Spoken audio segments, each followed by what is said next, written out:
Social മീഡിയയിൽ comments ഇടുന്നവർക്കെല്ലാം ജാഗ്രത. പോലീസിന്റെ വക മുട്ടൻ പണി വരുന്നുണ്ട്. സാരിയുടുത്ത ഏതെങ്കിലും ചിത്രം കണ്ടാൽ അതിന്റെ താഴെ കമന്റ് ബോക്സിൽ വന്ന അശ്ലീല കമന്റ്സുകൾ പറയുന്നത് മലയാളികളുടെ സ്ഥിരം പരിപാടിയാണ്. മുന്നും പിന്നും നോക്കാതെ കമന്റ്സ് ഇടുന്നവർ ഇനി അഴിക്കുള്ളിലാവാതെ നോക്കിക്കോ.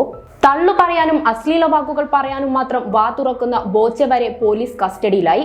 പോലീസ് ജീപ്പിൽ കയറുമ്പോഴും ആളുകളെ അഭിവാദ്യം ചെയ്ത് ചിരി സമ്മാനിച്ചു പോകുന്ന ബോച്ചയ്ക്ക് ചെയ്ത തെറ്റിൽ വലിയ കുറ്റബോധമില്ല എന്നതിൽ അത്ഭുതപ്പെടാനൊന്നുമില്ല. കാരണം തൊലിക്കട്ടി കുറച്ച് അപാരമാണ്. എന്തായാലും ഒന്നിനു പുറകെ ഒന്നായി ബോച്ചയ്ക്കുള്ള പിടി മുറുകിക്കഴിഞ്ഞു. ഇപ്പോൾ ഇതാ യൂട്യൂബ് ചാനലിൽ പോസ്റ്റ് ചെയ്ത വീഡിയോയ്ക്ക് താഴെ അശ്ലീല കമന്റ്സ് ഇട്ടയാൾക്കെതിരെ പരാതിയുമായി നടി മാലാ പാർവതിയും രംഗത്ത് വന്നു. മാലാ പാർവതി പരാതിയുമായി മുന്നോട്ട് വന്നതോടെ സൈബർ ആക്രമണത്തിലും അധിക്ഷേപ കമന്റുകൾക്കുമെതിരെ കൂടുതൽ നടിമാർ രംഗത്ത് വരുമെന്നത് വ്യക്തം. സോഷ്യൽ മീഡിയ വഴി വന്ന അശ്ലീല കമന്റ്സുകളുടെ സ്ക്രീൻഷോട്ട് അടക്കമാണ് നടി ഹണി റോസ് പോലീസിൽ പരാതി നൽകിയത്. സ്ത്രീത്വത്തെ അപമാനിക്കുന്ന രീതിയിൽ അസഭ്യമായ കമന്റ്സുകൾ സോഷ്യൽ മീഡിയയിൽ ഉടനീളം ഉണ്ടാവാറുണ്ട്. ചെറിയ കുട്ടികൾ വരെ ഇതിനിരയാണ്. കമന്റ്സ് ഇട്ട് ഇതിലൂടെ ആത്മസംതൃപ്തി കൊള്ളുന്ന മലയാളികളുടെ ലൈംഗിക ദാരിദ്ര്യം എത്രത്തോളമാണെന്ന് മനസ്സിലാക്കണം. സോഷ്യൽ മീഡിയ ഇപ്പോൾ അടക്കി ഭരിക്കുന്നത് ഇവരെ പോലുള്ള ഞരമ്പന്മാരാണ്. ഇതുപോലുള്ള കമന്റ്സിനെ സപ്പോർട്ട് ചെയ്ത് അതിൽ നിന്നും ആനന്ദം കണ്ടെത്തുന്നവരും നിരവധിയുണ്ട്. പരാതിയുമായി കൂടുതൽ പേർ മുന്നോട്ട് വരുന്നതോടെ ബോച്ചയെ പോൽ എത്ര ആളുകൾ ഇനി അഴിക്കുള്ളിലാകുമെന്ന് കാണാം. ഇതെല്ലാം പറയുമ്പോഴും ഓർക്കേണ്ട മറ്റൊരു പ്രധാന കാര്യമാണ് എത്ര പെട്ടെന്നാണ് സംസ്ഥാന സർക്കാർ ഹണി റോസിന്റെ പരാതിയിൽ മേൽ നടപടി എടുത്തത് എന്നത്. ഇതിനു മുൻപും സോഷ്യൽ മീഡിയയിലെ സൈബർ ആക്രമണം കാരണം മാനസിക നില വരെ തകരാറിലായി ജീവിക്കുന്ന നിരവധി സ്ത്രീകളും പുരുഷന്മാരും ഈ സമൂഹത്തിലുണ്ട്.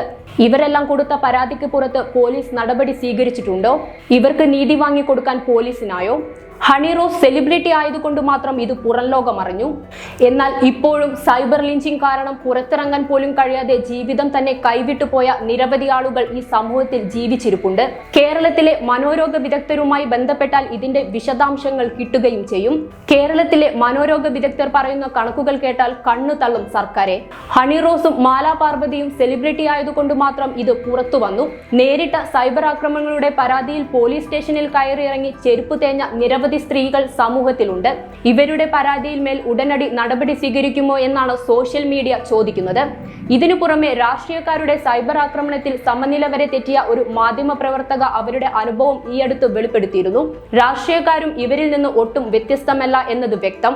ഇതിനിടെ ഹണി റോസിനെ ഫോണിൽ വിളിച്ച് പിണറായി വിജയൻ പൂർണ്ണ പിന്തുണ അറിയിച്ചു. കാണാനുള്ള അവസരം ഒരുക്കുകയും ചെയ്തു. ഒരു വശത്ത് സെലിബ്രിറ്റി ആയതുകൊണ്ടും പണമുള്ളതുകൊണ്ടും ഹണി റോസിനെ ആശ്വസിപ്പിക്കാൻ മുഖ്യമന്ത്രി വരെ മുന്നോട്ട് വന്നു. ബോച്ചയാകട്ടെ പണമുള്ളതിന്റെ ഹുങ്കിൽ തനിക്ക് എന്തും ചെയ്യാമെന്നുള്ള നിലപാടിലും. ഇതിനിടയിൽ സാധാരണക്കാർ നേരിടുന്ന ഇത്തരം സൈബർ ആക്രമണങ്ങൾക്ക് മേൽ പരാതി നൽകിയിട്ടും നടപടിയെടുക്കാതെ മൂടപ്പെട്ട കേസുകൾ നിരവധിയാണ്. ഇവർക്കുള്ള നീതി ഇനി എന്ന് ലഭ്യമാകും?